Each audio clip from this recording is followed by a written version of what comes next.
Thank you so much for the introduction. And also, sitting next to these folks on the panel, I was getting a little nervous as I was getting up there. There's a lot of intelligence. You had Eric speaking about the history and Kelsey speaking about lessons on all the compacts, which I took copious notes on, and Beth really focusing on the important work that's happening in this basin by the district. But I get to talk a little bit on a statewide level focus, but also on an interstate level as Colorado's representative on the Upper Colorado River Commission. So I guess we can call this the history panel, but yesterday is history in my book. So we're going to talk about that a little bit too. So I'm going to just primarily focus on update of the current state of the Colorado River, and then really focus on discussing the priorities that we have within the state, and taking those priorities into the interstate discussions. Apparently it's the big play button to advance, right? So I was really struck by the theme of this conference, navigating shortage. And why I was struck is because I think it's, when we think about the Colorado River, it's really a tale of two basins that have navigated shortage very, very differently. And in the upper basin, the water users have had to sustainably manage the supplies and adapt to the natural variability. We're doing that all the time on a daily basis. When it rains and snows, we have water to use. When it doesn't, we know we don't. There isn't a large reservoir above us that provides reliability. We don't have that level of security. So we take shortages when water isn't there. And so when we hear about the shortages happening in the lower basin, I'm incredibly empathetic, because we have been taking shortages, and we'll take shortages when it's not available. So that's how we do it in the upper basin. The lower basin, a little bit different. They've been using some water in excess, and that's because they have some overuse that we don't have the benefit of having the reservoirs above us to just tap into. And I think it's important that we're really clear about the predicaments that we're in right now. When you hear the news talking about the levels of Lake Powell and it being at 35-25 and that critical point, we have to go back to the history. How did we get here? I often work with many lawyers, and so I get the benefit of being an engineer, but this is a simple math equation. What comes in cannot be greater than what goes out, or you will see drop in reservoir elevation. So we call that mass balance in engineering. Some people just call it addition, or subtraction. But I think that that's important to remember how we got here, and that trigger elevation identified in the Drought Response Operations Agreement is meant to provide that buffer for hydropower at Glen Canyon Dam, and that is incredibly important. So when we talk about that elevation drop, I also want to say it's temporary. And Powell's expected to recover above that elevation as soon as spring runoff occurs.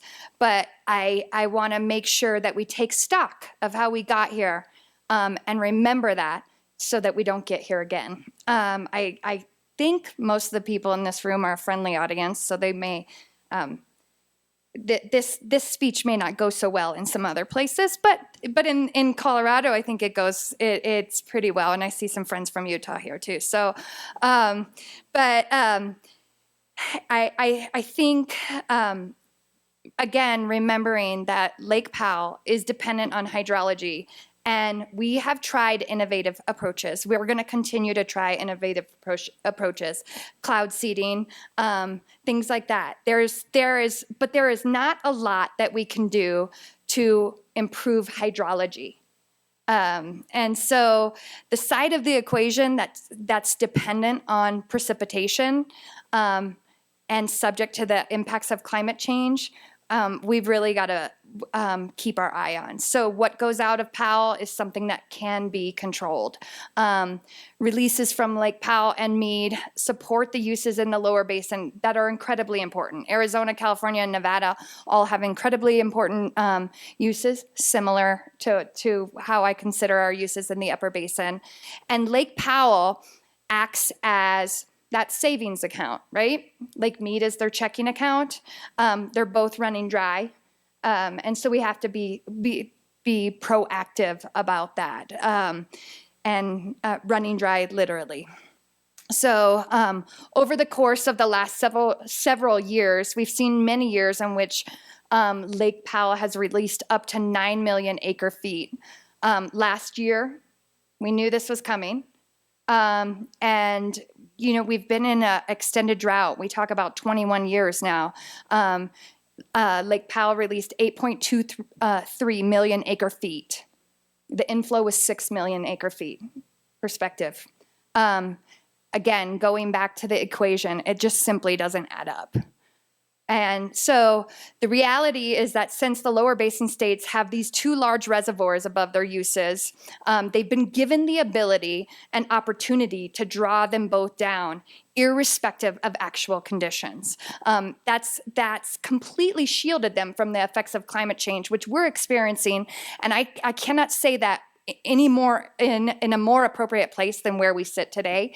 This basin in Colorado has experienced the impacts of climate change like people may not be able to understand. I can quote off numbers, but I'm sure you guys have been talking about how much these last few years have impacted this basin, and it's hard for me to think about. Sorry about that. This is how this. I want to explain kind of how we got here, though. The lower basins continued to use over their compact apportionment, and in fact, it's roughly double to what we're using in the upper basin. So I was looking at the 50-50 math again. Engineer, that 50-50 math isn't quite working here either. So. Our water users don't use water when it's not available. But when it is, we know how to put it to beneficial use.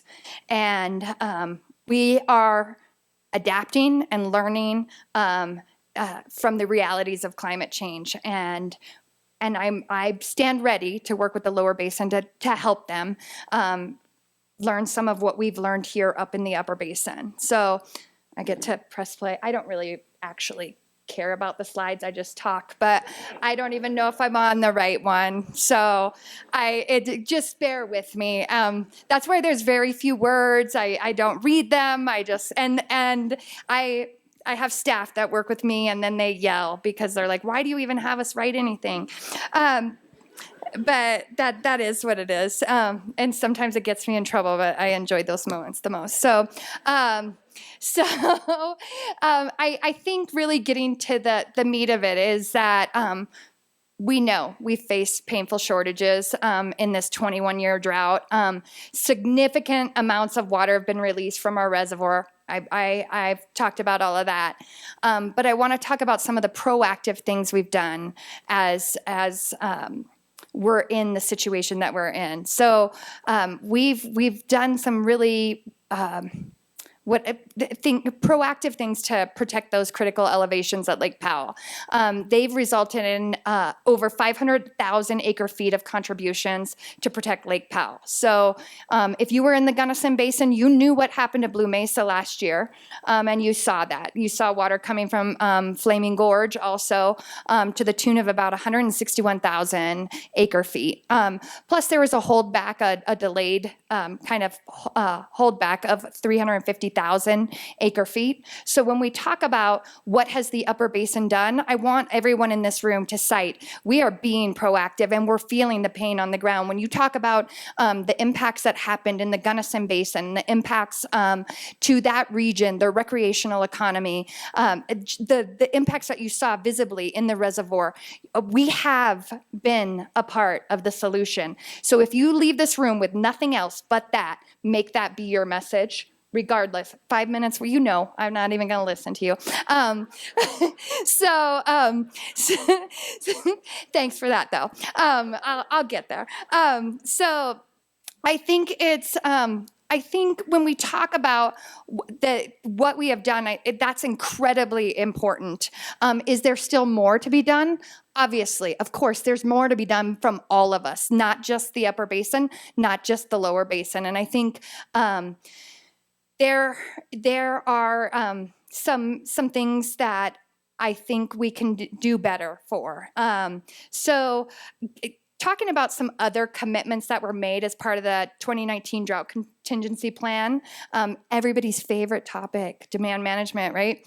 And that's, again, if you don't know what it is, it's about water that users in the upper basin would use.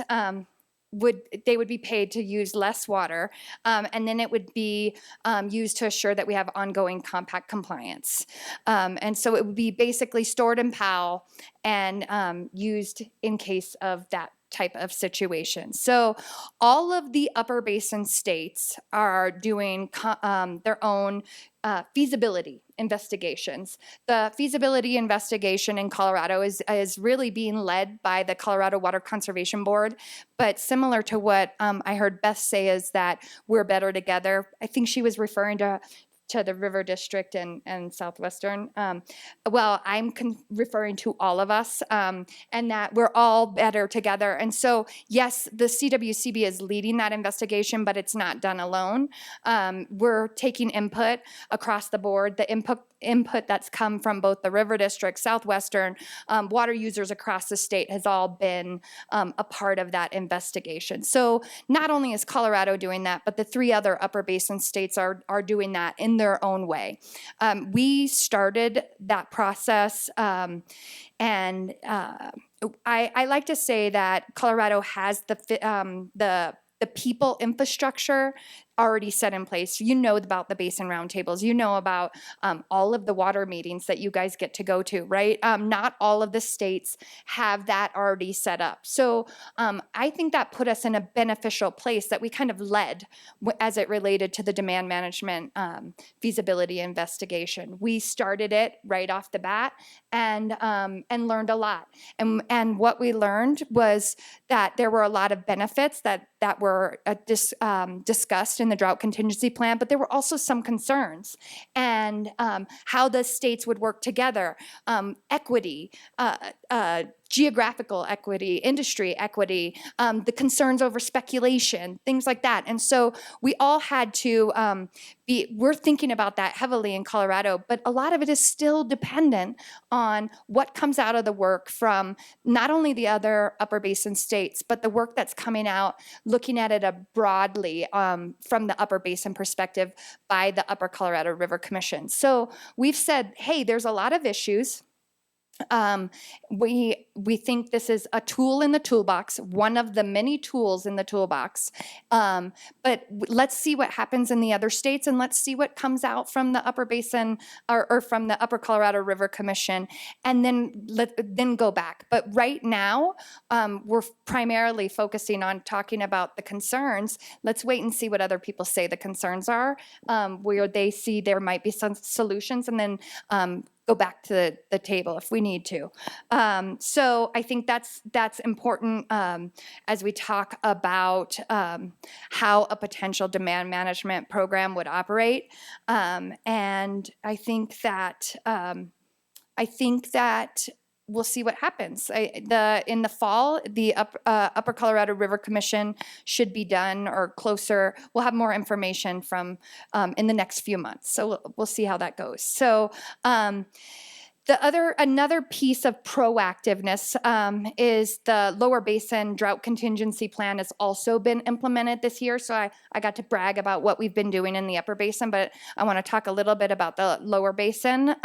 Specifically, 2 Lower Basin states were required to take shortages to their deliveries out of Lake Mead for the first time this year. So I think, while we've sat this last 20 years taking shortages shortages, I am incredibly empathetic, and I don't want to be disparaging of their shortages nor the pain of their water users, and what they will feel. We know it well, but again, as we move forward, depletions need to be in line with supply. That's, if you walk away with two things from this room, let that be one of them. So I think, quoting Kelsey, which I will do as much as I possibly can, confronting limits is painful. Thanks. And the Colorado River system can no longer operate disconnected from the realities of climate change. Wow, I have 2 more slides. Just kidding. How many? 2 minutes? Okay, yeah. So now that we've talked about the history, right? So what's now, right? The good news is that we can learn from the past. We are humans. We can learn from this. We have the opportunity to adjust course, adapt or die, I guess. Quoting twice, Kelsey. The 07 guidelines govern the operations of Lake Powell and Mead. They are going to expire at the end of 2025, as do the drought contingency plans. Those agreements are interim in nature, and precisely so that we have the opportunity to learn from the operations. And we've learned a lot these last, since the 07 guidelines have been in place. So the silver lining, and I'm always half full, glass half full, is of this very challenging hydrology, is that we've learned what works, what doesn't work, and some of the things that we want to do different. So that experience, coupled with the discussions that we've had on the ground, and I'm trying to get out as much as I possibly can and take it in and really make that form Colorado's position as we go into these negotiations. But we've had that experience. Many discussions already. We're going to have more. They've really informed the priorities. I consider them my North Star as we begin the negotiations of the post-2026 reservoir operations. And I think, a few things I just want to touch on in my last slide. I'm just going to say thank you. So, but across the basin, I think, again, we're better together. Across the basin, we should be working to achieve security and certainty of water supply, but also improve the operations of both Lake Powell and Lake Mead, while avoiding the risk of curtailment in the upper basin. And then also, what comes next must begin to address the overuse in the lower basin. It is simply unsustainable. And the current elevation at Lake Powell is Exhibit A in lawyer speak. So additionally, it's also important to note that while this is a domestic agreement, continued coordination with Mexico is going to be important, but also, especially sitting in this basin, the tribal nations must be consulted, and they must be included. They too deserve security and certainty of water supply. We have to be in this together. So underlying all of this is the need to develop a fair and sustainable framework for use of the Colorado River. Again, adapt or die, right? And so I just want to say thank you for having me today. I know that when it comes to navigating shortages, that's something that we're all too painfully familiar with. And what it's meant for Colorado. My intention here is to emphasize that the Colorado River system, and particularly those downstream from Lake Mead and Lake Powell, can no longer operate disconnected from the realities of climate change. So I sincerely hope that that we all can hear the message, though, that what Colorado has done to live within its means while it's been painful, it's been worth it. We all must live in that way. The future of the basin depends on it. So thank you so much. I really appreciate being here, and I love this area of the state. So thank you, Steve.